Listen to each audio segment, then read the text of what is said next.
I'd like to introduce our commencement speaker, Samuel D. Hunter. Sam Hunter is a Moscow native and playwright known for crafting moving portraits of unlikely protagonists that explore the human capacity for empathy through the prism of his character's struggles. Hunter received a Bachelor of Fine Arts degree from New York University in 2004 and a Master of Fine Arts degree in 2007 from the University of Iowa. He also earned an artist diploma from Juilliard's Playwrights Program in 2009. His play, Bright New Boise, was performed on campus this fall. Hunter received a MacArthur Fellowship, a prize awarded annually to individuals who show exceptional merit and promise for continued and enhanced creative work. Colloquially, they're called the Genius Awards. Please welcome our 2015 commencement speaker, Samuel D. Hunter.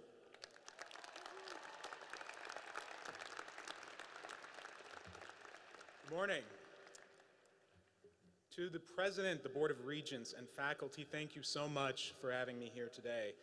To the families and friends out there who have tirelessly supported these graduates over the years, thank you. And most of all, to the graduating class, congratulations. You've probably heard that word so many times today that it's already lost substance entirely. So let me be more specific and say that by congratulating you, I'm acknowledging that most of you have been in school your entire lives. And now, for the first time, you're not. I'm congratulating you because whatever you've been training to do for the last 18 years or more makes the jump today from theory to reality. The next few years will be about figuring out how to hold on to the thing you're passionate about while still being able to buy groceries and pay rent. And it's going to be both terrifying and beautiful. Congratulations. Now, as profoundly grateful as I am to be here today, and as huge of an honor as this is for me personally, I have to admit, as a writer, I don't have a lot of faith in the idea of a commencement speech. 10 years from now, the vast majority of you probably won't be able to recall a single thing I say today, just as I can't remember a single point from my commencement speaker 11 years ago. All I remember is sitting outside among thousands of other graduates, sweating through our polyester robes in harsh, direct sunlight, which wasn't helping thousands upon thousands of minor hangovers in the audience, and the speaker, a CEO or something, trafficked mostly in broad cliches. However, in theory, I should have something relevant to offer you simply because I have such a deep connection to this community and this school. I grew up here in Moscow. My first job was at the returns desk at the Walmart just down the highway. Of course, this was before the Walmart Supercenter. This was back in the late 90s when we just had a regular Walmart. It was a simpler time. I didn't go to the U of I, but both of my parents did. My brother is a graduate who is now Associate Dean of the Library and one of the bagpipers, by the way. All four of my grandparents went here, along with countless aunts, uncles, and cousins, and my great-great-grandfather, Robert Barton, built the Moscow Hotel, which still stands downtown to this day. I took piano lessons in Reidenbaugh Hall. I sang in the University Holiday Concert when I was in elementary school, and I got some of my first tastes of exciting literature while combing through the stacks at the library here. I proudly identify as an Idahoan, the evidence of which is the fact that nearly every play I've ever written is set somewhere in this state. In fact, when I was in high school, I staged my very first play in the Bora Theater here on campus one summer, and it was powerfully awful. When I started thinking about what useful ideas I could offer you all today, I remembered something one of my more influential teachers, the playwright Marcia Norman, once told me. It's a metaphor that changed my entire relationship to writing. Writers, she said, are the ones who stay at home while everyone else is out hunting and gathering. They talk with the elders, hear the old stories, visit the sick, and they use all these elements to construct a story. And at night, when everyone else gets back from their hunting and gathering, and they're tired and bloodied and huddled around a fire for warmth, this is when the writer is on. It's their job, through storytelling, to make meaning of all that hunting and gathering. This idea resonated very deeply with me, and suddenly the entire idea of creating a work of art was brought back down to earth. Writers aren't channeling inspiration from the gods, we're doing something concrete, providing a service. And that service carries with it a responsibility.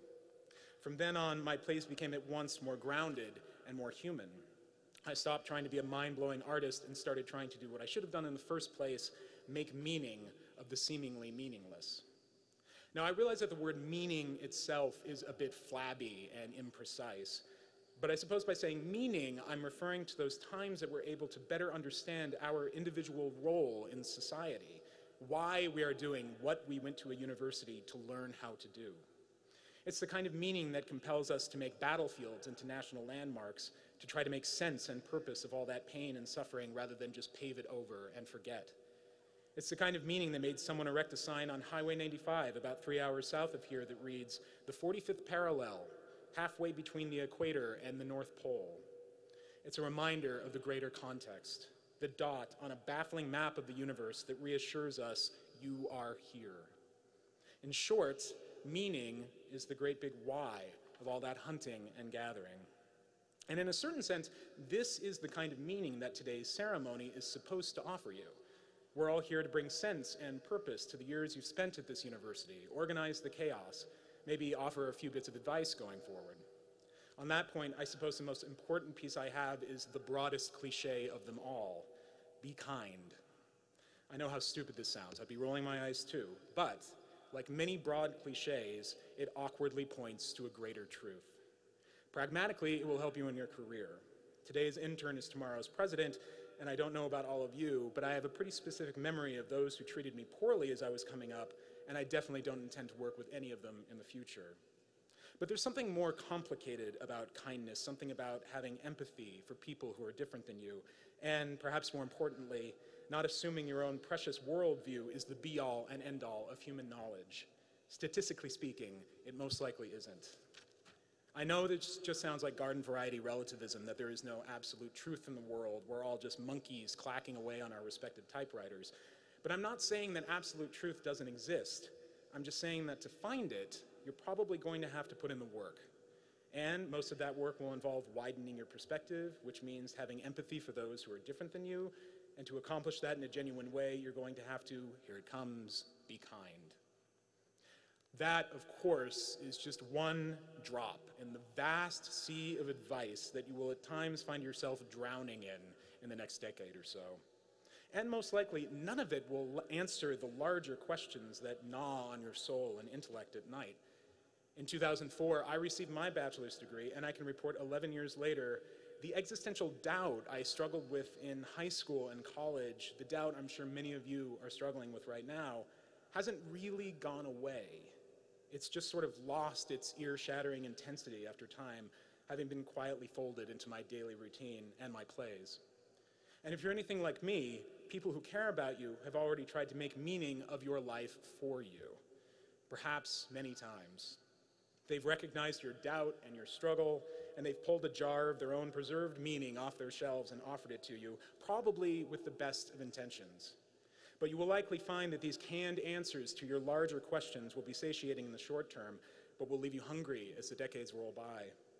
This is not to say you won't find meaning in your relationships with other people. I'm just saying that when it happens, when order emerges out of the chaos, it'll likely be out of nowhere. It'll be like a firework blasting in the sky above your head when you least suspect it, and you have just enough time to look up and see the spark shine for a moment and then extinguish. And you'll look around expecting oohs and ahs from everyone around you before you realize you were the only one who caught a glimpse of it. But, inevitably, we will all go through periods in our lives during which meaning seems to be in short supply. A job may start to bend from passion into routine, or we start to wonder if the distance between our dreams and our realities is a little greater than we thought. So we get impatient, and we clumsily stab in the dark.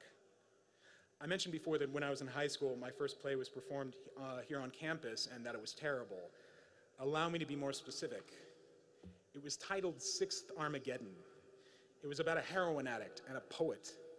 It included long stretches in which the main character read his own free verse poetry directly to the audience, and it was nearly 3 hours long.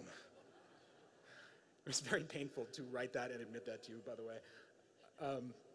I'd like to say that this was my worst piece, but in all honesty, it was merely the progenitor of a long, glorious lineage of bad plays, one that continued for many years. But here's the thing, I love those early plays because they taught me nearly everything I know about writing. The horrifying truth is nothing makes you better at what you do quite like failing miserably at it a dozen or so times. Maybe I'm just slower than most people, but I found establishing my voice as an artist and my path in life haven't been about chasing down success or emulating other writers' work. It's been mostly about identifying the things about my writing that don't work, identifying the parts that need to fall away, like I'm chipping away at a massive block of marble, scrapping all the excess stone in search of the statue underneath. At the risk of coining a platitude, cherish your failures. If they don't happen at least some of the time, you're probably not aiming high enough. When they happen, respect what they have to offer you. Then collect your dignity and try again. And when you find yourself in those fallow periods in your life, in your careers or elsewhere, don't let them crush you. Let them teach you about the life you are truly meant to lead, rather than the life you envisioned for yourself in high school. This, of course, is a difficult road. Nothing about your degree itself is going to make it particularly easier, and most likely nothing that will happen to you today will completely prepare you for the road ahead. This is perhaps the difficult thing to realize about today, that for all of the ceremony, the music, the speeches, your families coming into town, the robes and truly bewildering hats, none of it in and of itself is going to make meaning of the 18 or more years of education you've received in your life. As someone who has not one, not two, but 3 degrees in playwriting, I can attest I wasn't spontaneously transformed into a good playwright by any of them. And none of you are now suddenly good biologists or psychologists or historians or artists because of the degree you're getting today. You have all been out hunting and gathering, and I know you're tired and bloodied, and it's my job to help you make meaning of it, but unfortunately, I'm going to do something much more irritating and bounce that task right back into your laps. No amount of my personal narratives, pithy truisms, or stupid jokes is going to help you organize all the beautiful things you've accumulated while here at this university. The friendships, road trips, books, late-night beers, failed relationships, movies, interests both active and abandoned, these are the elements of your life so far. Your true education has nothing to do with tests, memorizing facts, or your GPA. It has been about giving yourself the foundation for a more meaningful life. To figure out how to continually become more curious, more engaged, more empathetic, more kind. And the important part is, don't let it stop here. Don't let whatever degree you're getting today ever so neatly label and categorize you. Don't let it provide the comfort of having become something. The act of becoming something is much more complicated and personal than anything that will happen to you today. And though 10 years from now you likely won't remember anything I've said here today, that doesn't matter, because today has nothing to do with me. It's about how you choose to organize the chaos of the last several years into something true and lasting. And that project, the great work of making meaning of the seemingly meaningless, begins now. Thank you so much, and once again, congratulations.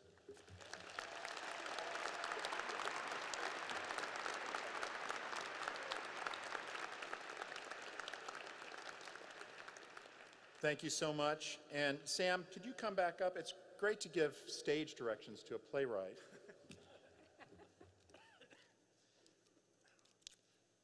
We have a little gift for you. Thanks for being our commencement speaker.